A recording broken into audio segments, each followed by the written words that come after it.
మహాశివరాత్రి సందర్భంగా బాపట్ల జిల్లా రేపల్లె మండలం అరవపల్లి గ్రామంలోని రెవెన్యూ శాఖ మంత్రి అనగాని సత్యప్రసాద్ శ్రీ బాలకోటేశ్వర స్వామి వారికి పట్టు వస్త్రాలు సమర్పించారు.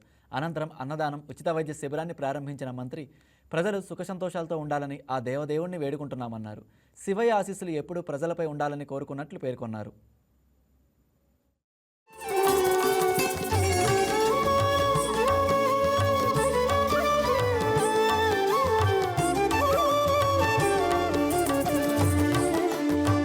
ఈరోజు మహాశివరాత్రిని పురస్కరించుకుని అరవపల్లి బాలకోటేశ్వర స్వామి దేవస్థానంలో ఈరోజు దర్శనం చేసుకుని స్వామివారు ఆశీస్సుకోవడం జరిగింది.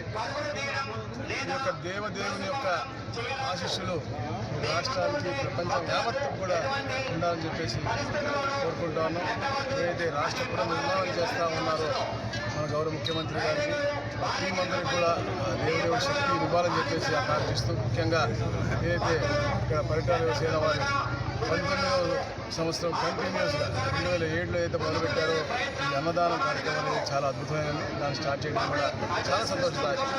ఈ రాష్ట్రం సురక్షంగా ఉండాలి, ఈ రాష్ట్రం సుశాంతంగా ఉండాలి, రైతన్న సంతోషంగా ఉండాలని లక్ష్యంతో ఈ రాష్ట్రంలో అందరం కూడా ప్రార్థిస్తాను. ఈ దేవదేవుని యొక్క ఆశీస్సుతో బ్రహ్మాండంగా ఉంటుంది.